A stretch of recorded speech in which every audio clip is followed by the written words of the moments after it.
यार दोस्तों, स्वागत है आपका आपके अपने यूट्यूब चैनल ग्रेडली एम क्लासेस पर। तो आज हम फिर फर्स्ट एड एंड हेल्थ की वीडियो लेकर आए हैं।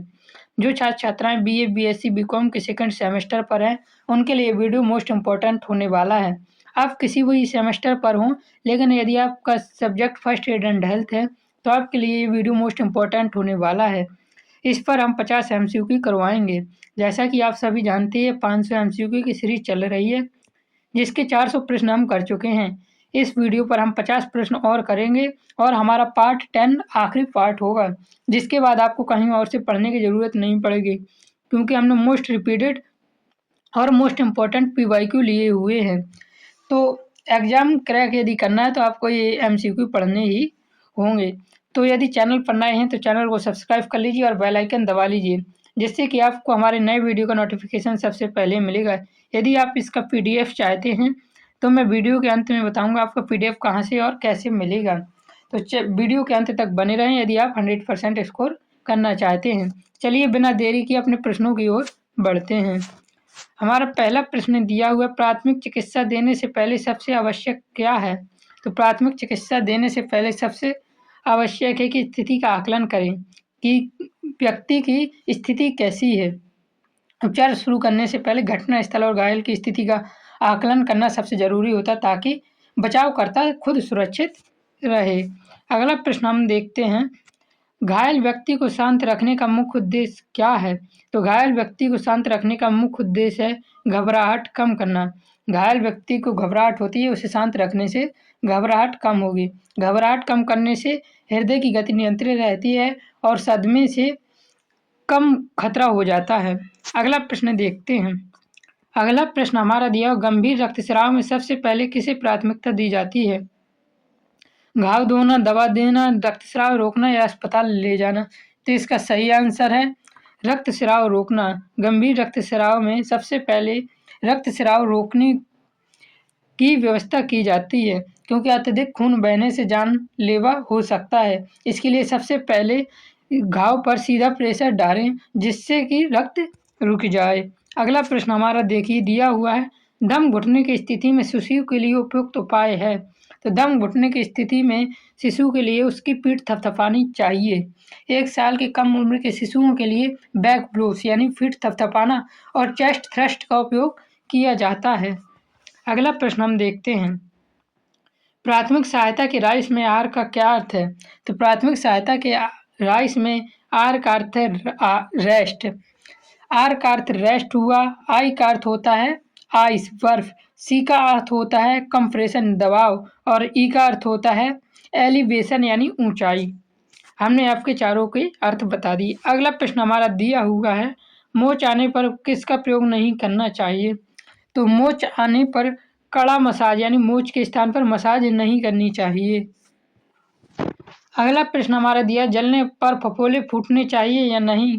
तो इसका सही आंसर है नहीं। यदि आप जल गए हैं और उस पर फफोले पड़ गए हैं तो उन फफोलों को नहीं फूटना चाहिए, क्योंकि फफोले फूटने से संक्रमण का खतरा बढ़ सकता है, क्योंकि वो खुली त्वचा के लिए सुरक्षा कवच का काम करता है। अगला प्रश्न हमारा दिया हुआ है, बिजली से झुलसे व्यक्ति में सबसे बड़ा खतरा किसका होता है? तो इसका सही आंसर है हृदय की गति रुकने का। बिजली से झुलसे हुए व्यक्ति के लिए सबसे बड़ा खतरा हृदय की गति का रुकना होता है। बिजली का झटका हृदय की विद्युत प्रणाली को बाधित करता है, जिससे कार्डियक अरेस्ट हो सकता है। चलिए अगला प्रश्न देखते हैं। अगला प्रश्न हमारा दिया हुआ है, सांप काटने पर रोगी को क्या पिलाना चाहिए? तो इसका सही आंसर है सांप काटने पर रोगी को कुछ भी नहीं पिलाना चाहिए, क्योंकि सांप काटने पर कुछ भी खिलाना या पिलाना नहीं चाहिए, क्योंकि इससे चयापचय तेज हो सकता है और विष जल्दी से फैल सकता है। इसलिए सांप काटने पर रोगी को कुछ भी खिलाना या पिलाना नहीं चाहिए। अगला प्रश्न हमारे दिया हुआ है, सांप काटने पर अंग को स्थिर रखने का उद्देश्य है। तो इसका सही आंसर है विष के फैलाव को धीमा करना। स्थिर जब हम अंग को स्थिर रखेंगे तो विष का फैलाव क्या हो जाएगा? धीमा हो जाएगा। अगला प्रश्न हमारा दिया हुआ है, मधुमक्खी के डंक में डंक कैसे निकालना चाहिए? यदि मधुमक्खी काट ले तो उससे डंक कैसे निकालना चाहिए? तो इसका सही आंसर है नाखून या काट से खुरचकर। चिमटे से दबाने पर डंक से बचा जहर शरीर में जा सकता है, इसलिए उसे खुरचकर निकालना चाहिए। अगला प्रश्न हमारा दिया हुआ है, एलर्जी में जीवन घातक स्थिति कहलाती है। तो इसका सही आंसर है एनीफिलैक्सिस। एनीफिलैक्सिस एक गंभीर एलर्जी प्रतिक्रिया है जिससे सांस फूलने लगती है और ब्लड प्रेशर गिर जाता है। तो एलर्जी में जीवन घातक स्थिति एनाफिलैक्सिस कहलाता है। अगला प्रश्न देखते हैं। हमारा अगला प्रश्न दिया हुआ है, फूड पॉइजनिंग में कौन सा लक्षण सामान्य है? तो फूड पॉइजनिंग में उल्टी, दस्त और पेट दर्द होने लगते हैं। खराब भोजन के कारण पाचन तंत्र में संक्रमण होने पर ये सभी उल्टी, दस्त और पेट दर्द के लक्षण दिखाई देते हैं। अगला प्रश्न दिया हुआ है, उल्टी दस्त में क्या नहीं देना चाहिए? उल्टी दस्त में तला भुना भोजन नहीं देना चाहिए। तला भुना भोजन पाचन तंत्र पर अधिक दबाव डालता है और स्थिति और बिगड़ सकती है, इसलिए तला भुना भोजन उल्टी दस्त की स्थिति में नहीं देना चाहिए। अगला प्रश्न हमारा दिया हुआ है, हीट स्ट्रोक में शरीर की त्वचा सामान्यतः क्या होती है? तो हीट स्ट्रोक पर शरीर की त्वचा सामान्यतः गर्म व शुष्क हो जाती है। हीट स्ट्रोक में शरीर का तापमान नियंत्रण तंत्र काम करना बंद कर देता है और पसीना आना रुक जाता है, इसलिए हीट स्ट्रोक में तापमान गर्म व शुष्क हो जाता है। अगला प्रश्न दिया है, हीट स्ट्रोक में प्राथमिक उपचार क्या है? तो हीट स्ट्रोक में प्राथमिक उपचार है ठंडी जगह पर ले जाना। जिसको भी हीट स्ट्रोक हो, सबसे पहले उस रोगी को शरीर का तापमान कम करने के लिए ठंडी जगह पर ले जाया जा सकता है। अगला प्रश्न हमारा दिया हुआ है, हाइपोथर्मिया में शरीर का ताप क्या होता है? तो हाइपोथर्मिया में शरीर का ताप गिर जाता है, यानी ठंड बढ़ जाती है। बहुत अधिक ठंड के संपर्क में रहने से शरीर का तापमान 35 डिग्री सेल्सियस से नीचे गिर जाता है, इसे ही हाइपोथर्मिया कहा जाता है। अगला प्रश्न हमारा दिया हुआ है, मिर्गी के दौरे के समय क्या नहीं करना चाहिए? मिर्गी के दौरे के समय मुंह में वस्तु डालनी नहीं चाहिए। मुंह में कुछ भी डालने से रोगी की सांस लेने में दिक्कत या जीभ में चोट पहुंच सकती है। अगला प्रश्न हमारा दिया हुआ है, हार्ट अटैक में दर्द किस ओर फैल सकता है? तो इसका सही आंसर है उपयुक्त सभी, बाएं हाथ, दाएं हाथ और गर्दन जबड़ा के नीचे दर्द फैल सकता है हार्ट अटैक पर। दिल के दौरे में दर्द अक्सर छाती से होकर कहाँ की ओर जाता है? छाती से शुरू होकर गर्दन, जबड़े, पीठ और मुख्य रूप से बाएं हाथ में फैलता है। लेकिन यदि पूछा जाए तो ये उपरोक्त सभी है, क्योंकि हार्ट अटैक के समय दर्द सभी जगह फैलना शुरू हो जाता है। अगला प्रश्न हमारा दिया हुआ, स्ट्रोक पहचानने के लिए फास्ट का एफ क्या दर्शाता है? स्ट्रोक पहचानने के लिए फास्ट का एफ फेस ड्रॉपिंग दर्शाता है, यानी चेहरे का झुकना। फास्ट में एफ का अर्थ होता है फेस और ए का अर्थ होता है आर्म, एस का अर्थ होता है स्पीच यानी बोली और टी का अर्थ होता है टाइम यानी समय। अगला प्रश्न देखिए। अगला प्रश्न हमारा दिया हुआ है, स्ट्रोक में सबसे आवश्यक कदम है? तो स्ट्रोक में सबसे आवश्यक कदम है तुरंत अस्पताल ले जाना।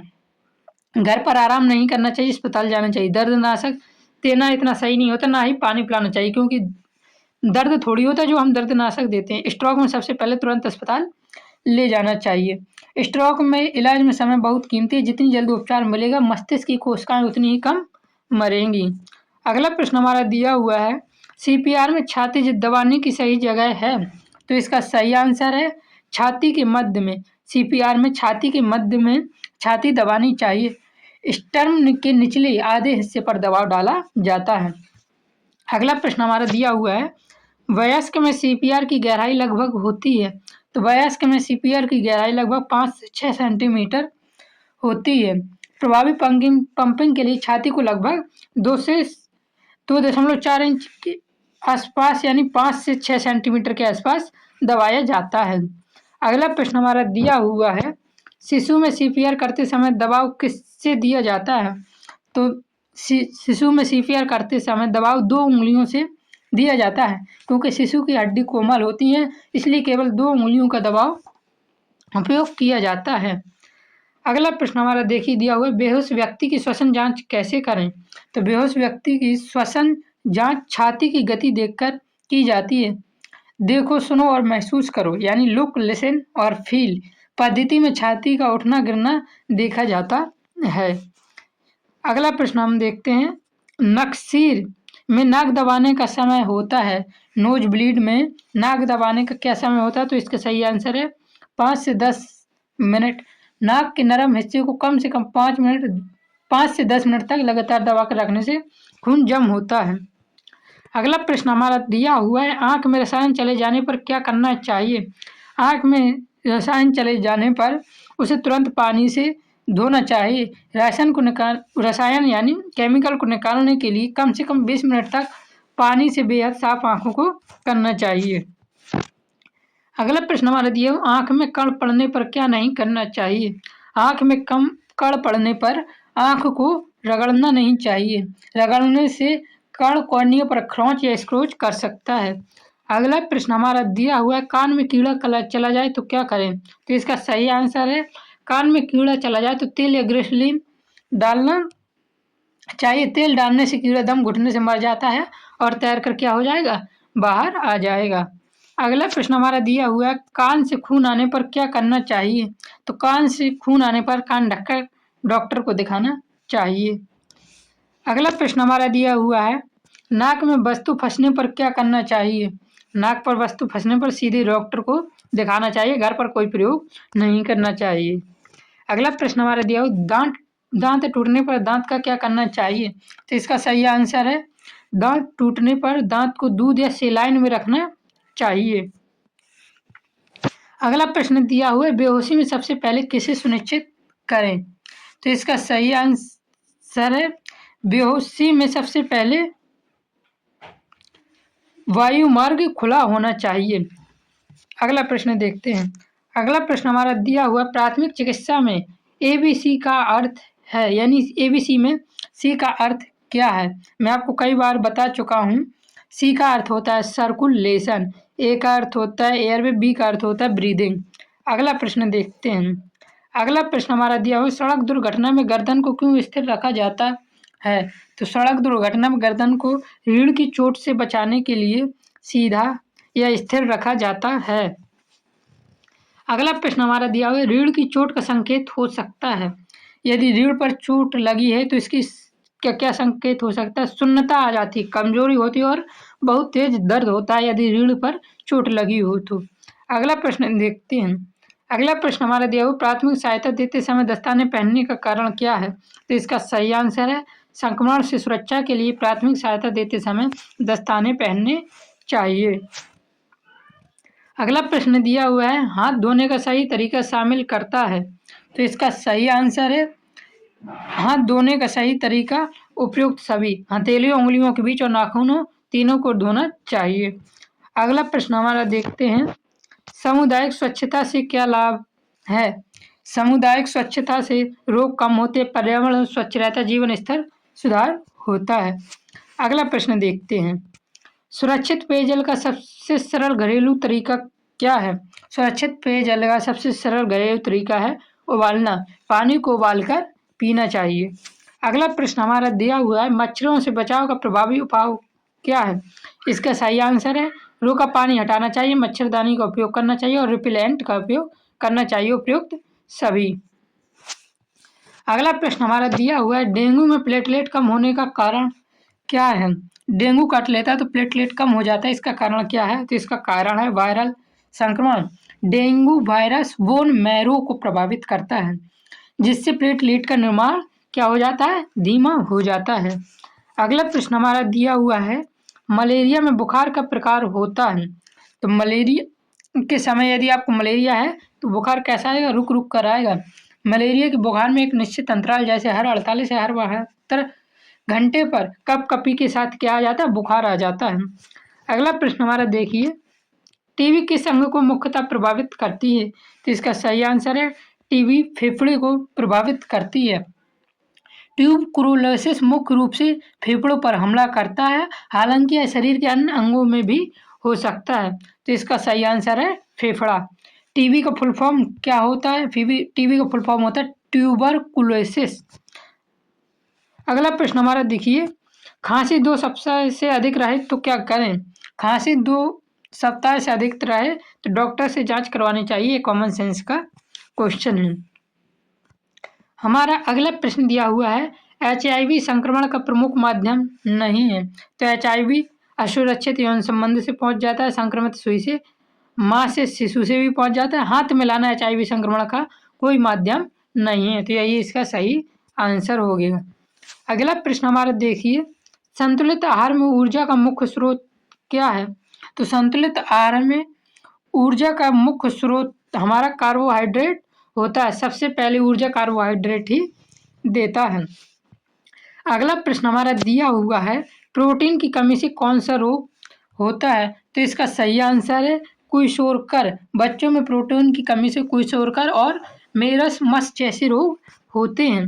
अगला प्रश्न देखिए, अगला प्रश्न दिया हुआ, विटामिन सी की कमी से कौन सा रोग होता है? तो इसका सही आंसर विटामिन सी की कमी से स्कर्वी रोग होता है।